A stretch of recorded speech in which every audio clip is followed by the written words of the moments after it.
So let's talk about lipid metabolism. This is so important. Everybody's concerned about their cholesterol and their triglycerides. What are your opinion there? Well, I think you saw earlier that the gallbladder is responsible for precipitating the excess cholesterol from the blood. So if we have high cholesterol, we immediately should think, let's help promote the best function for the gallbladder. But the choice of fats is a player here as well. We tend to use really the wrong kinds of oils.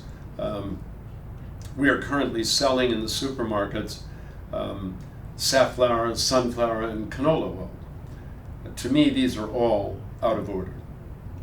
The oils that should be routinely consumed would be things like coconut oil, perhaps to a lesser extent olive oil. But we also need some source of omega-3 fatty acid.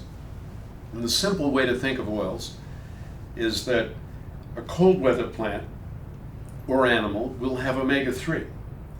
A warm weather plant or animal will not. So we need some source of a cold weather oil, omega-3 oil, and not huge amounts, but some, maybe a teaspoon or two a day, like a flax oil. Okay?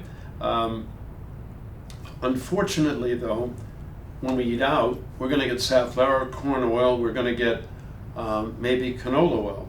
And currently, many of the major health food stores are using large amounts of canola oil. I'm very opposed to this unless you were a desktop. Then it would be very good for you because that's rapeseed oil, originally used to make wood look beautiful. Unfortunately, it's cheap, so it's used widely in food. To deodorize it, it becomes partially hydrogenated. Since it hasn't been deliberately hydrogenated, it's not on the label. It's a legal game that's going on. So hydrogenated oils interfere with your ability to convert omega-3s to DHA.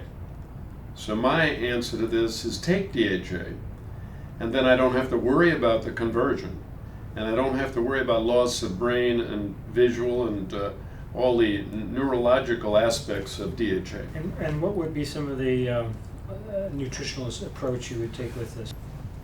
Well, the first thing I'd want to do is completely avoid safflower, sunflower, or canola oil. That you can do. Secondly, if you're going to get flaxseed oil, you don't want it in, most of the forms out there are in a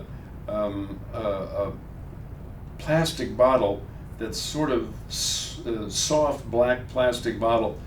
These, I think, have the potential to migrate into the oil. So you really want a PET plastic so that it can't migrate, and it shouldn't be clear. Putting these oils either in the refrigerator or in a dark place where it's not exposed to light. The fastest way these oils go rancid is exposure to light. Okay, and any kind of supplementation that you recommend also? DHA is the most important. You could get an EFA oil. We make something called EFA oil, which you can get as a liquid or as a capsule to travel with. This gives omega-3, 6, and 9 in the right balance. So you can do that, but you only need like maybe a teaspoon or two, and it isn't even necessarily daily. It's better to take maybe a tablespoon 2 or 3 times a week. The DHA I would take daily to antidote any other oils, especially if you're unfortunate enough to have to eat out a lot.